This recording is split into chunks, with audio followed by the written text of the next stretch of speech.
بلکہ پیدا کرنے کے بعد جب اسے موت دے گا تو پھر دوبارہ بھی پیدا کرنے پر قادر ہے۔ قرآن مجید میں آتا ہے اَيَحْسَبُ الْإِنسَانُ أَن لَّن نَّجْمَعَ عِظَامَهُ بَلَىٰ قَادِرِينَ عَلَىٰ أَن نُّسَوِّيَ بَنَانَهُ، کیا انسان گمان کرتا ہے کہ بے شک ہم کبھی اس کی ہڈیاں اکٹھی نہ کریں گے؟ کیوں نہیں، اس حال میں کہ ہم اس پہ قادر ہیں کہ اس کی انگلیوں کے پور پور درست کر کے بنا دیں۔ یعنی ہر انسان کی الگ جداگانہ پہچان کے ساتھ اس کی تخلیق کی ہے، اور آج ہزاروں سال کے بعد انسان نے جانا کہ انسان کے اپنے ہی ہاتھوں کے اندر اس کے جو پور ہیں اس کے اندر اس کی پہچان موجود ہے۔ یعنی ہر شخص کا جو انگوٹھا ہے وہ دوسرے سے مختلف ڈیزائن رکھتا ہے، اور دنیا میں کروڑوں انسان جو اس وقت موجود ہیں یا گزشتہ ماضی میں موجود رہے یا آنے والے ہیں، ان میں سے ہر ایک اپنی اپنی الگ الگ جداگانہ شناخت رکھتا ہے، اور یہ بھی اللہ سبحانہ وتعالیٰ کی قدرت کی ایک بہت بڑی نشانی ہے۔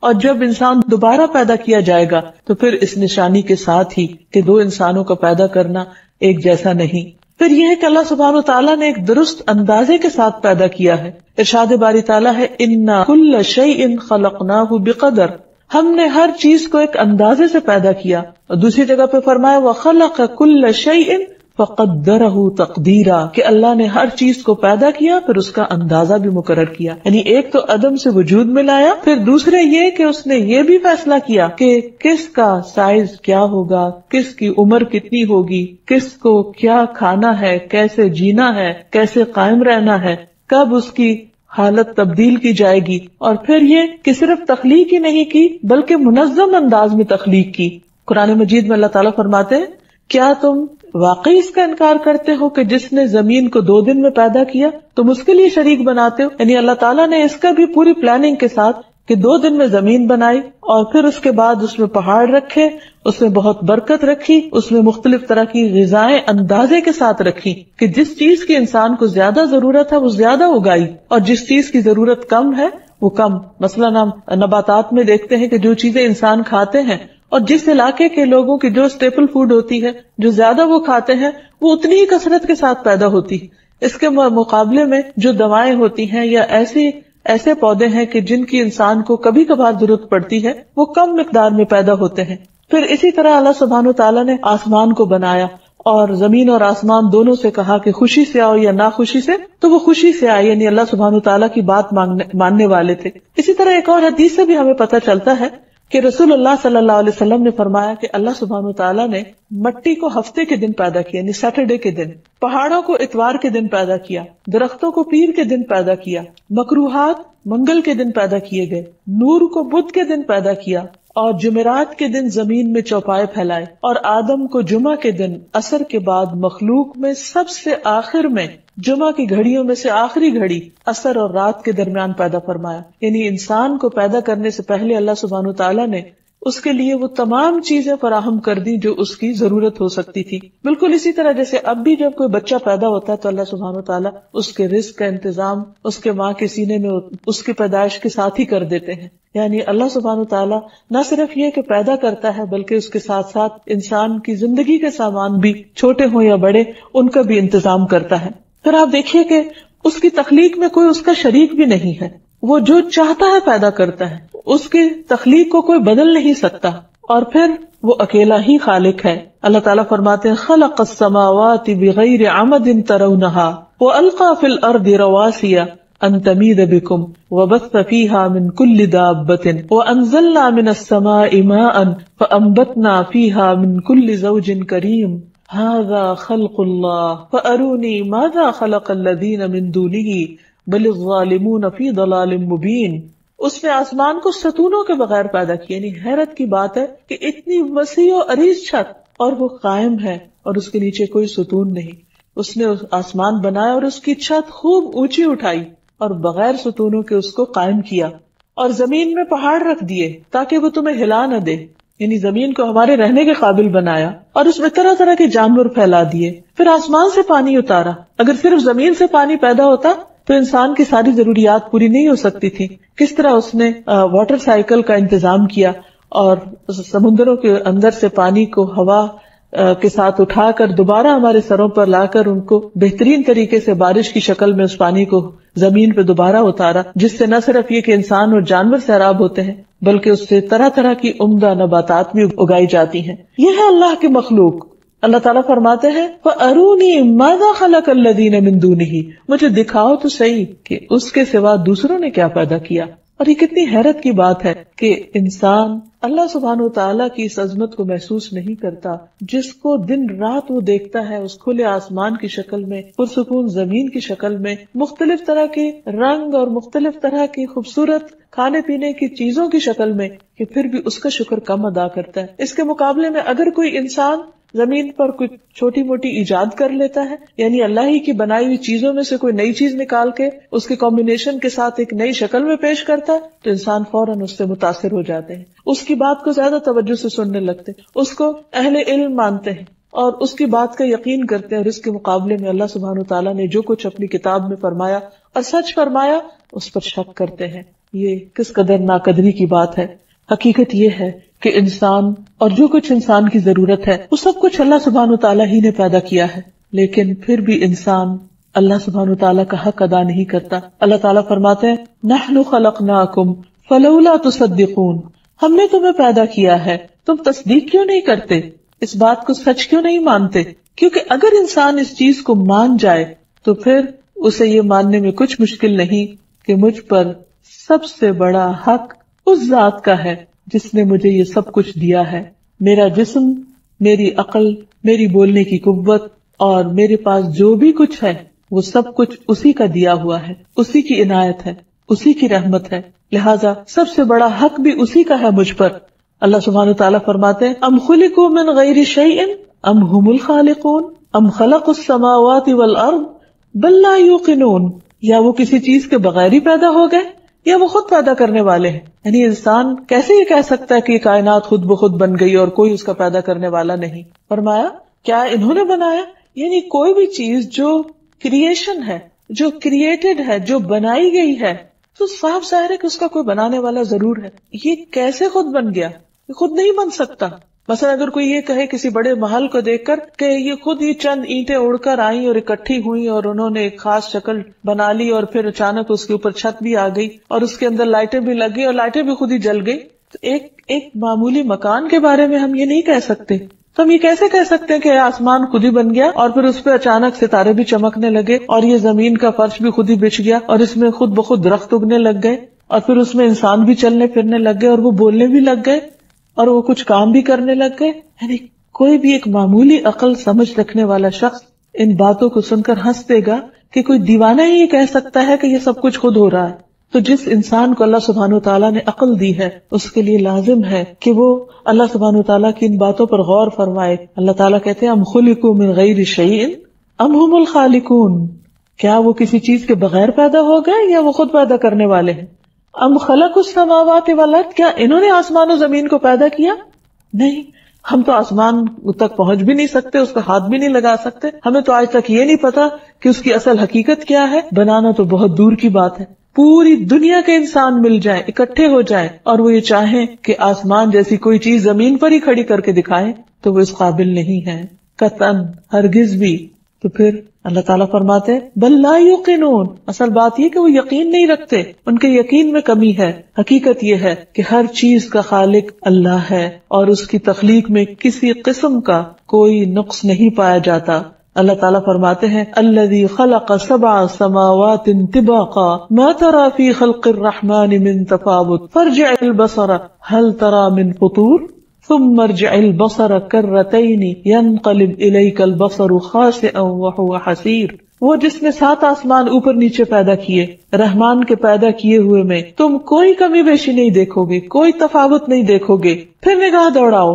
کیا تمہیں کوئی کٹی پھٹی جگہ نظر آتی ہے؟ بار بار نگاہ دوڑاؤ، تمہاری نظر ناکام ہو کر واپس پلٹ آئے گی اور وہ تھکی ہوئی ہوگی، لیکن اللہ کی تخلیق میں تم کسی قسم کا کوئی نقص ڈھونڈ نہیں سکتے. پھر یہ بھی یاد رہے کہ اس نے جو کچھ بھی بنایا وہ سب کا سب فائدے کا ہے، وہ سب کا سب کارآمد ہے، مفید ہے اور اس کا کچھ نہ کچھ مقصد ہے، پرپز ہے. اگر ہمیں معلوم نہ ہو تو یہ ہماری لا علمی ہے اور نہ سمجھی ہے، لیکن اللہ تعالیٰ کا کوئی بھی کام بیکار اور عبث نہیں ہے. قرآن مجید میں آتا ہے الذین یذکرون اللہ قیاما وقعودا وعلی جنوبہم ویتفکرون فی خلق السماوات والارض ربنا ما خلقت هذا باطلا سبحانک فقنا عذاب النار۔ عقل مند کون ہے؟ عقل مند اولو الالباب وہ ہیں جو اللہ کو یاد کرتے رہتے ہیں، کھڑے ہو کر بھی، بیٹھ کر بھی، اور اپنے پہلوؤں پر بھی یعنی لیٹ کر بھی، اور ذکر کے ساتھ ساتھ آسمان و زمین کی تخلیق میں غور و فکر کرتے ہیں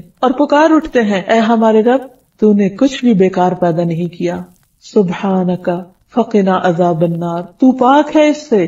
کہ تو کوئی بھی ایسا کام کرے، کوئی بھی محمل عبث بیکار کام کرے، فقنا عذاب النار، تو ہمیں آگ کے عذاب سے بچا۔ کیونکہ جس شخص کے دل میں اللہ کی تخلیق کو دیکھ کر اس کی ہیبت اور اس کی عظمت کا احساس ہوتا ہے، اسے اپنے انجام کی فکر لگ جاتی ہے، اور پھر وہ اللہ سبحانہ تعالیٰ سے دعا گو ہوتا ہے کہ اسے آگ سے بچا لیا جائے، کیونکہ جو آگ میں داخل کیا گیا اس کی تو بہت بڑی رسوائی ہو گئی۔ جس شخص کے اندر جتنا ایمان ہوگا اس کا اتنا ہی یقین ہوگا کہ اللہ سبحانہ تعالیٰ نے ہر چیز کو بامقصد پیدا کیا ہے اور خود اس کی اپنی زندگی کا بھی مقصد ہے۔ اللہ تعالیٰ فرماتے ہیں وَمَا خَلَقْنَا السَّمَاءَ وَالْأَرْضَ وَمَا بَيْنَهُمَا بَاطِلًا، ہم نے آسمان و زمین اور ان کے درمیان کی چیزوں کو بیکار نہیں پیدا کیا، بے مقصد نہیں پیدا کیا۔ ذَلِكَ ظَنُّ الَّذِينَ كَفَرُوا، یہ ان لوگوں کا گمان ہے جنہوں نے کفر کیا۔ فَوَيْلٌ لِّلَّذِينَ كَفَرُوا مِنَ النَّارِ، تو بربادی ہے، ہلاکت ہے ان لوگوں کے لیے آگ کی شکل میں جنہوں نے کفر کیا، یعنی جو اللہ کو خالق نہیں مانتے، جو اللہ کو مالک نہیں مانتے، جو اللہ کو معبود نہیں مانتے، اور جو اپنی زندگی کو اللہ سبحانہ و تعالیٰ کی عبادت میں نہیں گزارتے، کیونکہ اللہ تعالیٰ نے ہمیں اسی کام کے لیے پیدا کیا، بیکار نہیں، بے مقصد نہیں کہ اس طرح ہم زندگی بسر کریں کہ جس میں خالق کی کوئی یاد نہ ہو اور خالق کا کوئی حصہ نہ ہو، ہم اپنی مرضی سے کھائیں پیئیں اور اپنی مرضی سے سوئیں جاگیں اور اپنی مرضی کے سب کام کریں۔ نہیں، یہ دنیا ہماری بنائی ہوئی نہیں ہے، ہمارے رب کی بنائی ہوئی ہے، الخالق کی بنائی ہوئی ہے، اس پر رہتے ہوئے اس کی مرضی کے مطابق ہمیں کام کرنے ہوں گے۔ اللہ تعالیٰ فرماتے ہیں افحسبتم انما خلقناکم عبثا، کیا تم سمجھتے ہو کہ ہم نے تمہیں یوں ہی بیکار پیدا کر دیا؟ وانکم الینا لا ترجعون، اور تم ہماری طرف پلٹائے نہ جاؤ گے، واپس نہ لائے جاؤ گے۔ اللہ سبحانہ وتعالیٰ نے انسان کو بامقصد پیدا کیا اور اس کی رہنمائی کے لیے پیغمبر بھیجے، اس نے ساری کائنات کو رہنمائی دی، سورج کو بتایا اسے کیا کام کرنا ہے، چاند کو پیدا کر کے بتایا کہ اس کی زندگی کا کیا مقصد ہے، ہر پودے، ہر پتھر اور پہاڑ اور دریا اور دریاؤں کے اندر رہنے والی مخلوق کو بتایا کہ وہ کس کام کے لیے پیدا ہوئے ہیں۔ اللہ سبحانہ وتعالیٰ نے ہر چیز کو پیدا کیا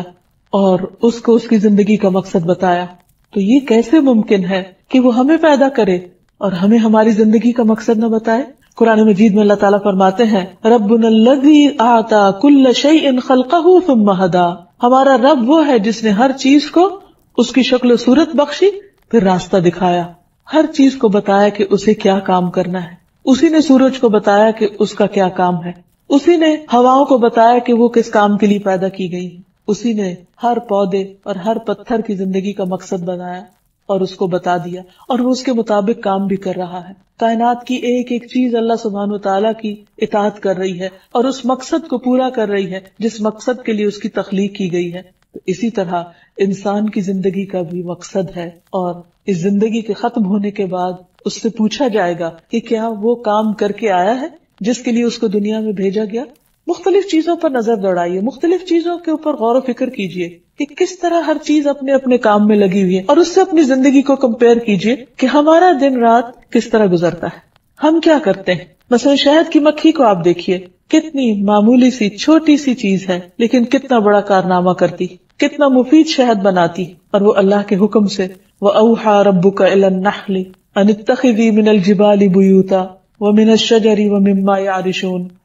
تیرے رب نے شہد کی مکھی کی طرف وحی کی کہ پہاڑوں میں، درختوں میں، انگور کی بیلوں میں اپنا گھر بنا، چھتا بنا، پھر ہر قسم کے پھل سے اس کا رس چوس اور اپنے پروردگار کی ہموار کردہ راہوں پر چلتی چلی جا، یعنی اپنا کام کرتی چلی جا۔ فَاسْلُكِي سُبُلَ رَبِّكِ ذُلُلًا، جیسے تیرے رب نے تجھے حکم دیا اس کی اطاعت کرتی رہ اور اپنا کام کرتی رہ۔ اور شہد کی مکھی اپنی پیدائش سے لے کر اپنی موت تک مسلسل کام میں لگی رہتی ہے، اور کتنی مفید، فائدہ مند، شفا بخش چیز انسان کے لیے تیار کرتی ہے۔ تو اگر ایک معمولی مکھی ایک بامقصد زندگی بسر کر رہی ہے تو ہمیں کیا کرنا چاہیے؟ کیا ہمارے شب و روز بھی کسی کام میں لگے ہوئے ہیں؟ کیا ہم بھی کسی مقصد کے لیے دوڑ رہے ہیں؟ کیا ہم بھی اپنے رب کے فرما بردار ہیں؟ پھر آپ دیکھیے سورج کے لیے جو رفتار اور جو راستہ مقرر کیا گیا وہ اسی پر چل رہا ہے. ستاروں کے اپنے اپنے راستے ہیں، چاند کے اپنی اپنی منزلیں ہیں، اور وہ ان سب کی پوری پوری پابندی کر رہے ہیں، پورے ڈسپلن میں زندگی بسر کر رہے ہیں.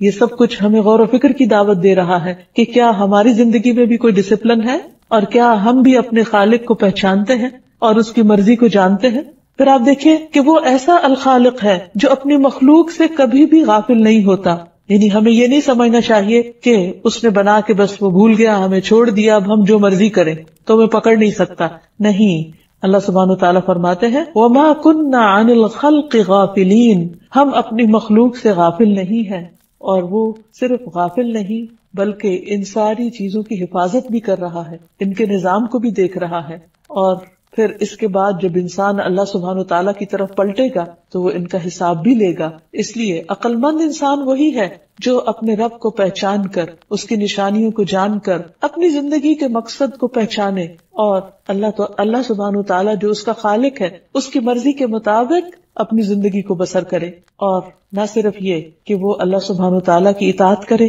بلکہ جن چیزوں سے اس نے روکا ہے ان سے رک بھی جائے، اور دن رات اللہ سبحانہ وتعالیٰ کی یاد میں بسر کرے، کیونکہ سب سے بڑا حق اسی کا ہے ہم پر. الخالق پر ایمان لانا، اس صفت کو ماننا، الخالق کی معرفت حاصل کرنا ہم سے کچھ تقاضے کرتا ہے، اور ان میں سے سب سے پہلا تقاضا یہ ہے کہ ہم خالق کے حق کو پہچانیں کہ وہ ہم سے کیا چاہتا ہے. معاذ رضی اللہ عنہ سے مروی ہے کہ نبی صلی اللہ علیہ وسلم جس گدھے پر سوار تھے میں اس پر آپ کے پیچھے بیٹھا ہوا تھا. اس کا نام عفیر تھا. آپ نے مجھ سے فرمایا اے معاذ، کیا تمہیں معلوم ہے کہ اللہ تعالیٰ کا حق اپنے بندوں پر کیا ہے؟ یعنی خالق اپنی مخلوق سے کیا چاہتا ہے اور بندوں کا حق اللہ تعالیٰ پر کیا ہے؟ میں نے عرض کیا اللہ اور اس کا رسول ہی زیادہ جانتے ہیں. آپ نے فرمایا اللہ کا حق اپنے بندوں پر یہ ہے کہ وہ اس کی عبادت کریں اور اس کے ساتھ کسی کو شریک نہ ٹھہرائیں، کیونکہ کوئی اس جیسا ہے ہی نہیں. اور بندوں کا حق اللہ پر یہ ہے کہ جو بندہ اللہ کے ساتھ کسی کو شریک نہ ٹھہراتا ہو اللہ تعالیٰ اس کو عذاب نہ دے. اس لیے اس زندگی میں انسان سب سے زیادہ جس چیز سے بچنے کی فکر کرے وہ اللہ کے حق میں کمی ہے، یعنی شرک، کہ جس نے کچھ پیدا ہی نہیں کیا اس کو اس کے برابر قرار دے دے جس نے سب کچھ بنایا ہو. پھر یہ کہ انسان اس بات پر یقین رکھے کہ اللہ سبحانہ وتعالیٰ نے جو کچھ اس کے لیے بنایا ہے اور جو بھی اس کی تقدیر بنائی ہے وہ اس کے فائدے میں ہے، یعنی اللہ کے فیصلوں کو اچھی طرح قبول کرے، اللہ تعالیٰ کے احکامات کو خوبصورتی کے ساتھ قبول کرے. پھر اسی طرح خالق کو مخلوق کی طرح نہ سمجھے، یعنی خالق کے ساتھ ایسا معاملہ نہ ہو جیسے ہم دوسروں کے ساتھ کرتے ہیں، بلکہ اللہ سبحانہ وتعالیٰ کو، الخالق کو ہر چیز سے اعلیٰ اور ہر چیز سے ارفع سمجھے، اس کی قدر کرے، اس کا حق پہچانے. رسول اللہ صلی اللہ علیہ وسلم نے فرمایا لوگ اس قسم کے سوال کرتے رہیں گے کہ یہ کیا ہے، یہ کیا ہے، حتیٰ کہ وہ یہ سوال بھی کر دیں گے کہ اللہ تعالیٰ ہر چیز کا خالق ہے تو پھر اللہ تعالیٰ کو کس نے پیدا کیا، اور اس وقت وہ گمراہ ہو جائیں گے. یعنی اللہ سبحانہ وتعالیٰ کی ذات کے بارے میں پورا اعتماد ہونا چاہیے، اور ایسے سوالوں سے بھی بچنا چاہیے کہ جن کا جواب ہماری معمولی عقل میں نہیں آ سکتا، کیونکہ وہ ہمارے تخیل سے بھی کہیں بڑا ہے. اگر وہ ہمیں اس بات کا جواب بھی دے تو ہماری عقل اس قابل نہیں ہے، اس کی متحمل نہیں ہو سکتی کہ ہم اس بات کو سمجھ بھی پائیں. پھر اسی طرح ایک اور روایت میں آتا ہے رسول اللہ صلی اللہ علیہ وسلم نے فرمایا تم میں سے کسی کے پاس شیطان آتا ہے اور تمہارے دل میں پہلے تو یہ سوال پیدا ہوتا ہے کہ فلاں چیز کس نے پیدا کی، فلاں چیز کس نے پیدا کی، اور آخر میں بات یہاں تک پہنچاتا ہے کہ تمہارے رب کو کس نے پیدا کیا. جب کسی شخص کو ایسا وسوسہ ڈالے تو اسے اللہ کی پناہ لینی چاہیے اور شیطانی خیال کو چھوڑ دینا چاہیے، کیونکہ اللہ سبحانہ وتعالیٰ کی ذات کے بارے میں شک کرنا یہ انسان کے لیے سب سے زیادہ خطرناک ہے. کیونکہ اگر انسان اس بارے میں شک کرے گا تو پھر وہ کس پر اعتماد کرے گا. یہی جاننا انسان کے لیے کافی ہے کہ کوئی بھی چیز خود پیدا نہیں ہوتی، اس کا بنانے والا کوئی ہے، اور جس نے اس کو بنایا میں اس پر ایمان رکھتا ہوں اور اس کے آگے جھکتا ہوں. علی بن ابی طالب رضی اللہ عنہ سے روایت ہے کہ جب رسول اللہ صلی اللہ علیہ وسلم رکوع میں جاتے تو آپ فرماتے اللہم لک رکعت وبک آمنت ولک اسلمت خشع لک سمعی وبصری ومخی وعظمی وعصبی. اے اللہ میں تیرے لیے جھک گیا، اے اللہ میں تیرے لیے جھک گیا، تجھ پر ایمان لایا، تیرے سامنے میں نے سر تسلیم خم کر دیا، تیرے لیے میری سماعت، میری بصارت، میری ہڈیوں کے گودے اور میری ہڈیوں اور میرے اعصاب نے خشیت اختیار کی۔ اے اللہ میرے جسم کا رونگٹا رونگٹا تیرے آگے جھکا ہوا ہے۔ یہ ہے اللہ کا حق کہ جس نے اس کو بنایا جیسے باقی ساری مخلوق جھکی ہوئی ہے، یا اللہ میں اپنے جسم کو اپنے ارادے اور اختیار کے ساتھ تیرے آگے جھکاتا ہوں۔ آپ صلی اللہ علیہ وسلم جب سجدہ کرتے تو یہ دعا پڑھتے تھے، اللہم لک سجدت وبک آمنت ولک اسلمت سجد وجہی للذی خلقہ وصورہ وشق سمعہ وبصرہ تبارک اللہ احسن الخالقین۔ اے اللہ میں نے تیرے لیے سجدہ کیا، میں تجھ پر ایمان لایا، میں تیرا فرما بردار ہوا، میرے چہرے نے اس ذات کو سجدہ کیا جس نے اس کو پیدا کیا، اسے شکل دی، اس میں کان اور آنکھیں بنائی، بڑی برکتوں والا ہے اللہ جو بہترین پیدا کرنے والا ہے۔ یعنی انسان اگر اپنی پیدائش پر غور کرے تو واقعی اس کا سجدے میں پڑ جانے کو دل چاہے، اور جب سجدے میں وہ اپنی بندگی اور عاجزی کا اظہار کرے تو پھر اللہ سبحانہ وتعالیٰ کی تسبیح بیان کرتے ہوئے اس بات کا بھی اقرار کرے کہ یا اللہ یہ سب کچھ تیرا ہی پیدا کردہ ہے، اور اس پر پھر انسان شکر ادا کرے، اور شکر ادا کرنے میں اللہ سبحانہ وتعالیٰ کا ذکر کرے، اور پھر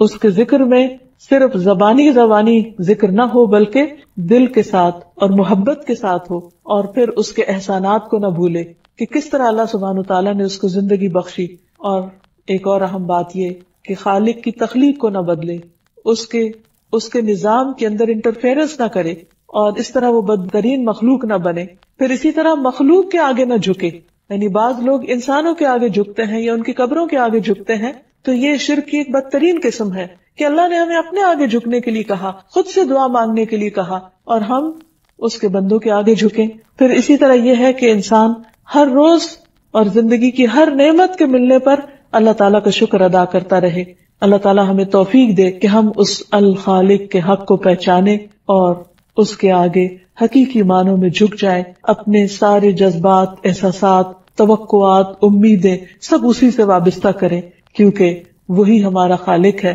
اور اسی کی طرف ہمیں لوٹ کر جانا ہے۔ اللہ سبحانہ وتعالی ہمیں اس کی توفیق عطا فرمائے۔